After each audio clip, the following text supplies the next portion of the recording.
Most people don't quit their job on the day they plan to. The job quits on them, years ahead of schedule, and almost nobody builds a plan for that version of the story. Here's a number that should bother you more than it probably does. Well over half of people who retire didn't choose the year they did it. A health scare, a layoff, a parent who suddenly needed full-time care.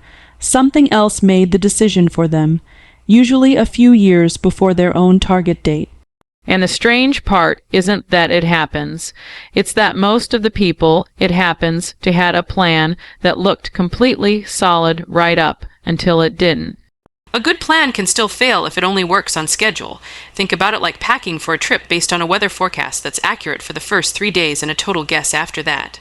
You feel prepared because the first few days check out.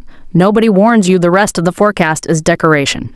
I spent the last several weeks going through the actual research on this. Worker confidence surveys, retirement studies, federal benefit trustee reports, the big-name investment firm breakdown. And what kept showing up wasn't one problem, it was 3 problems that tend to land in the same narrow window of time, right around the moment someone's plan gets interrupted early. Ambush 1, the coverage gap. If you stop working before 65, you lose employer health insurance and you're not old enough for Medicare yet.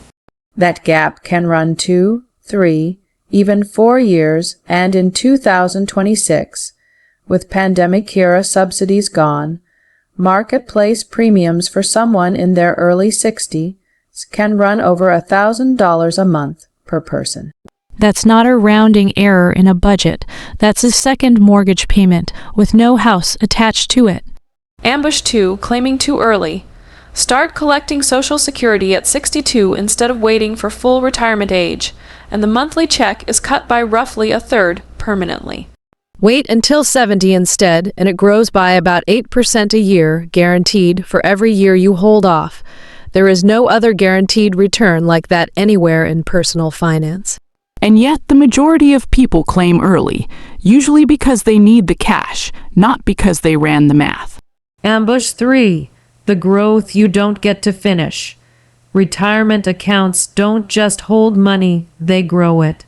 Cut off the last 5 years of contributions and compounding, and depending on your balance, that can mean losing well over $100,000 in future value.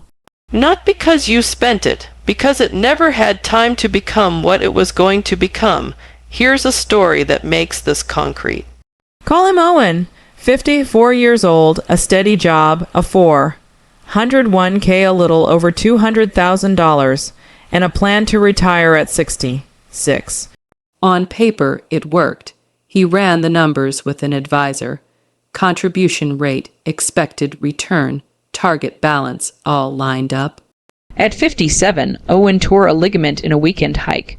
Recovery kept him out for months. While he was gone, his department got restructured. He came back to a smaller role and a pay cut he didn't see coming. His retirement date quietly moved from 66 to 69. He adjusted the spreadsheet and told himself it was fine. A year later, a second round of layoffs came through. Owen was on the list, 50, 9 years old, with about a year of expenses saved outside his retirement accounts, and still 6 years from being able to touch that account without a penalty. Owen's plan wasn't wrong. The math was sound. What was missing was any version of the plan that assumed something outside his control could end it early, and something did. The math was never the weak point. The assumption that nothing would interrupt it was. Here's the pattern researchers keep finding, survey after survey, year after year. Workers expect to retire around 65. The average actual retirement age lands closer to 62, that 3-year gap has held steady for decades. It's not a one-time fluke, it's basically a law of how this plays out for most people, and the common backup plan, I'll just work part-time to bridge the gap, Sounds reasonable until you're actually 62, with a new physical limitation and a job market that's moved on without you. Most people who say they'll work in retirement never actually do. Now let's talk about what happens to the number everyone leans on, the 4% withdrawal rule. It's the old rule of thumb, pull 4% of your portfolio each year, and historically your money lasts 30 years. Even the researcher who popularized it has since said it might be too conservative for a normal length retirement. But here's the twist: almost nobody applies to their own situation. That rule was built around a 30-year retirement.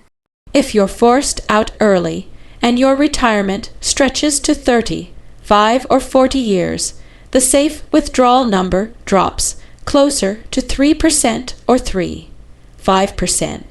On a typical $600,000 portfolio, that's a difference of $6,000 a year every year for the rest of your life.